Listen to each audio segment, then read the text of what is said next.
빛가람 혁신도시에 있는 산악연 클러스터 용지가 5년 넘게 방치되고 있습니다. 면적이 워낙 넓어 활용도가 떨어지는 데다 용도 변경도 어려운 상황입니다. 전두환 씨는 국립묘지에 안장될 수 없다고 최근 국가보훈처가 밝혔습니다. 정말 그런지 법규 내용과 관련 부처의 정확한 입장을 알아봤습니다. 황룡광 장록습지 보존을 놓고 찬반이 맞서고 있는 가운데 지자체가 해법 찾기에 나섰습니다.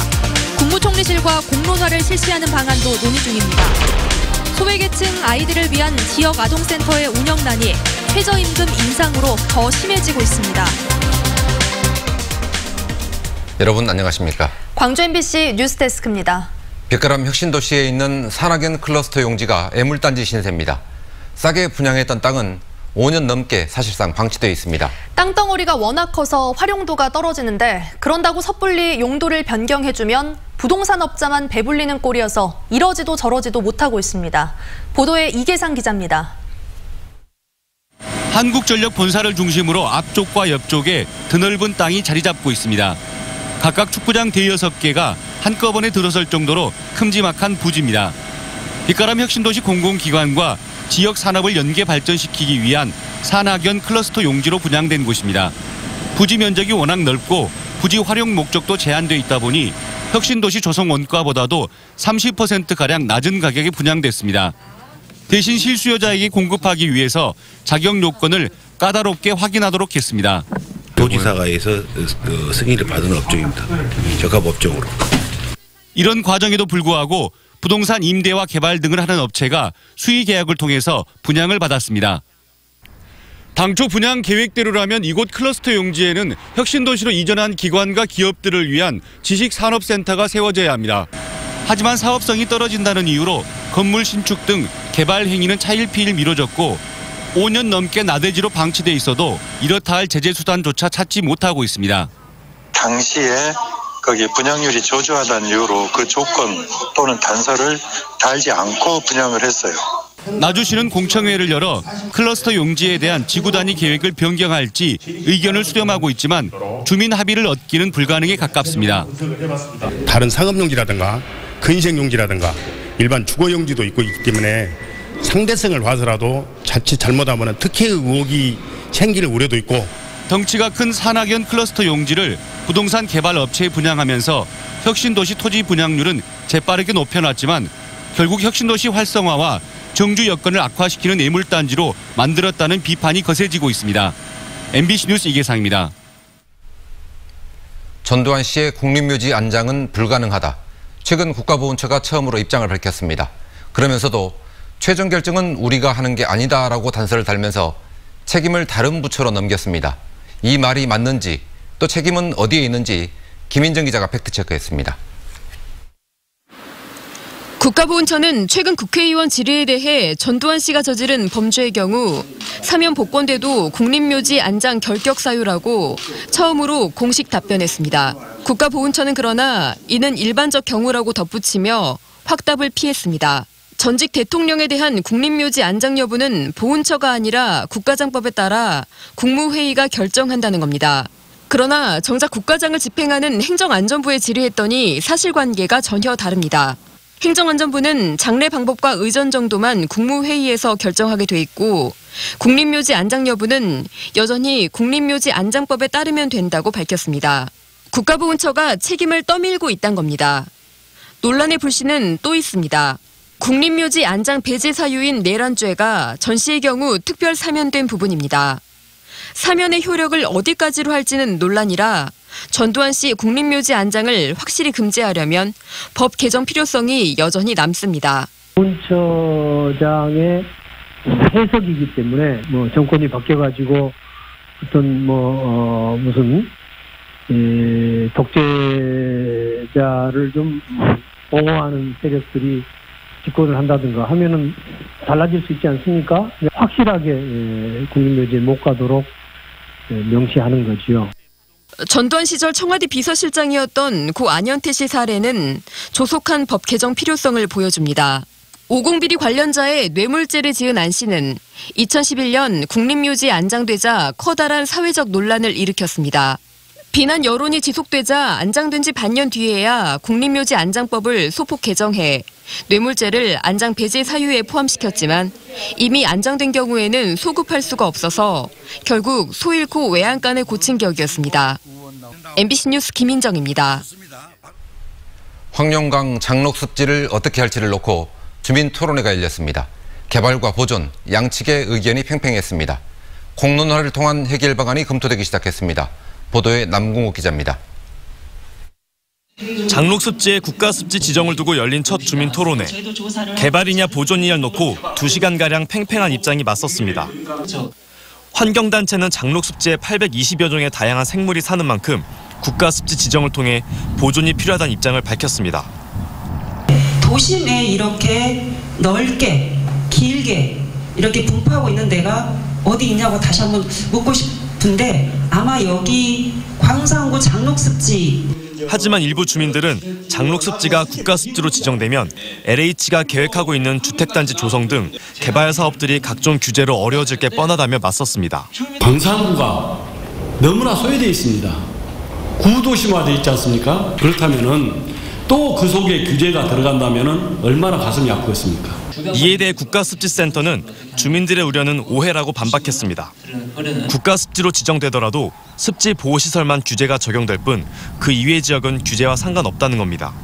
규제는 그러니까 그 하천 안쪽에 뭐 특별한 개발이 없다면 굳이 규제는 일어나지 않을 것으로 저는 판단되고요. 송정역 일대 개발을 주관하고 있는 LH 역시 국가습지 지정과는 무관하게 개발은 진행될 것이라고 덧붙였습니다. 한편 이번 토론회를 주관한 광산구는 앞으로 몇 차례의 토론회를 열 예정이지만 의견이 모아지지 않을 경우 공론화 과정을 거쳐 결론 짓는 방안을 국무총리실과 논의하고 있다고 말했습니다. MBC 뉴스 남궁욱입니다. 건설업계 반발에 부딪혀서 핵심 조항이 빠진 채 개정된 상업지구내 고층 아파트 조례안이 광주시의 심의를 통과했습니다. 광주시는 행정부시장 등이 참여한 가운데 심의위원회를 열고 오피스텔 규제 항목을 삭제해서 시민단체 반발을 부른 수정안을 그대로 통과시켰습니다. 광주시는 조례 개정안을 다음 달에 시의회에 상정하고 개정안이 통과되면 오는 3월 1일자로 공포할 예정입니다.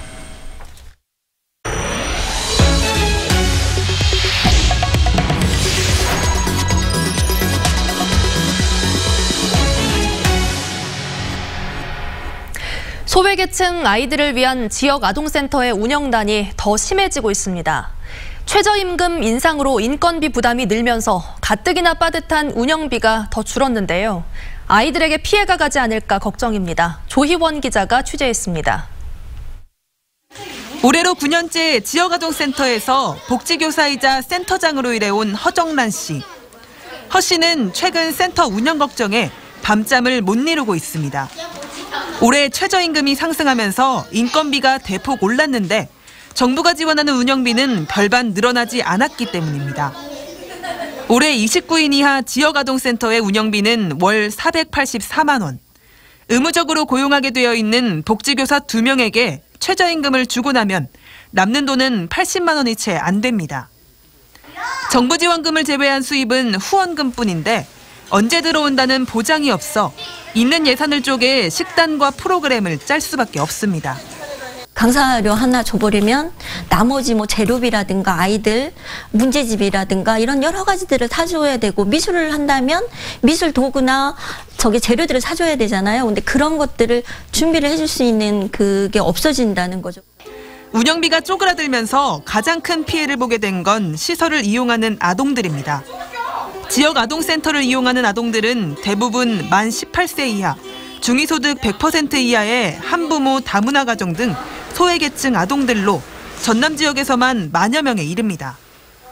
대부분 방과 후 활동은커녕 끼니를 해결하기도 버거운 아이들이라 시설에서 온종일 시간을 보내는데 운영비가 줄어들 경우 복지의 질이 떨어질 수밖에 없기 때문입니다. 예산 지원이 만약 안 된다면은 저 밑에 동생들이 이런 프로그램을 느끼지도 못하고 기회조차도 생기지가 않을 것 같아서 걱정이 됩니다. 이 같은 사정은 전국 4,100여 개 시설이 모두 마찬가지. 곳곳에서 문제가 불거지자 정부는 최저시급 인상폭만큼 늘어난 운영비를 추경에 반영해 지원하는 방안을 고려해보겠다고 나섰습니다. 하지만 실제 반영 여부는 장담할 수 없어 당장 운영상 어려움에 부딪힌 시설 관계자들의 한숨이 깊어지고 있습니다. MBC 뉴스 조희원입니다. 겨울이 맞나 싶을 정도로 포근한 날씨가 이어지고 있습니다. 상대적으로 높은 기온 탓에 도심의 공원에서는 때 아닌 홍매화가 하나둘 피어나고 있습니다. 이다솔 기상캐스터가 전해드립니다. 봄의 시작을 알리는 봄의 전령사, 홍매화가 꽃망울을 활짝 터뜨렸습니다. 올망졸망한 매화꽃에서 봄 기운이 물씬 느껴집니다. 절기상으로는 한겨울인 시기에 펼쳐진 기이한 광경에 시민들은 사진 찍기에 여념이 없습니다. 입춘도 지나지 않았는데 꽃이 핀다는 것 자체가 이상하기도 하고. 이제 봄에 안 필까 그것이 걱정이 되는데 지금 피는 시기가 아니거든요. 이렇게 매화꽃이 일찍 피어난 이유는 올 겨울이 유난히 포근하기 때문인데요. 이른 개화도 어색하지 않을 정도입니다. 올 들어 어제까지 일 최고 기온이 평년보다 높게 나타난 날은 17일로 전체 24일 가운데 70%나 됐습니다. 최고 기온이 초봄 수준인 영상 10도 안팎까지 오른 날은 7일로 3분의 1을 차지했습니다. 올 들어 광주의 최고 기온 평균은 6.9도로 평년 평균값인 5.3도보다 1.6도 높았고 최저 기온 평균도 영하 2도로 평년보다 1도가량 높았습니다. 큰 추위 없이 초봄 같은 날이 이어지면서 지역 축제 일정과 봄철 농특산물 채취 일정도 빨라졌습니다. 매화꽃이 일찍 얼굴을 내밀면서 광양시는 광양매화축제 개막 시기를 당초 예정이었던 15일에서 일주일 빠른 8일로 앞당겼습니다. 역대 가장 빠른 개막입니다. 또 순천에서는 작년보다 한 달가량 빨리 고로쇠 수액 채취를 시작했습니다. 기상청에 따르면 다음 달 전반엔 가끔 기온이 큰 폭으로 떨어지긴 하겠지만 전반적으로는 비교적 포근하겠습니다. 3월과 4월에도 기온은 평년과 비슷하거나 높을 것으로 예상됩니다. 주말인 내일은 반짝 추위가 찾아오겠습니다. 내일 광주의 최저 기온은 영하 4도, 모레는 영하 6도까지 떨어지겠습니다. 일요일 낮부터는 다시 기온이 올라 광주의 한낮 기온 8도로 또다시 평년 기온을 웃도는 날씨가 이어지겠습니다. MBC 뉴스 이다솔입니다. 미쓰비시를 상대로 한 손해배상 소송에서 승소한 원고 한 분이 배상을 받지 못한 채 숨졌습니다. 근로정신대 할머니와 함께하는 시민 모임은 미쓰비시를 상대로 한 1차 소송 원고 중 한 분인 김중곤 할아버지가 오늘 새벽 96의 나이로 울산의 한 병원에서 숨졌다고 밝혔습니다. 김 할아버지는 일제강점기 근로정신대로 동원된 고 김봉래 씨의 남편이자 고 김술래 씨의 오빠로 지난 2012년 양금덕 할머니 등과 함께 미쓰비시를 상대로 소송을 내 지난해 11월 대법원에서 최종 승소했습니다. 광주 홈플러스 노조가 사측의 임금 교섭안을 규탄하며 부분 파업을 진행했습니다. 홈플러스 노조 하남지회와 동광주지회는 2019년 임금 교섭에서 사측이 상여금 일부를 기본급화하고 근속수당을 최저임금 산입 범위에 포함시키겠다는 꼼수안을 제시했다고 주장했습니다. 노조는 이를 저지하겠다며 오늘 오후 3시부터 2시간 동안 부분 파업을 진행했고 사측이 교섭안을 철회하지 않으면 총파업을 벌이기로 했습니다. 오늘 오후 1시쯤 완도군 노화읍의 한 경로당에서 불이 나 경로당 안에 있던 84살 A씨가 숨지고 83살 B씨가 전신에 3도 화상을 입어 병원에서 치료를 받고 있습니다. 경찰과 소방당국은 목격자 등을 상대로 정확한 화재 원인을 조사하고 있습니다. 보성경찰서는 60대 노인을 차로 치어 숨지게 한 혐의로 49살 A씨를 붙잡아 조사하고 있습니다. A씨는 어제 저녁 6시 30분쯤 보성군의 한 도로에서 자신이 몰던 굴삭기로 69살 임모 여인을 치고 달아난 혐의를 받고 있습니다.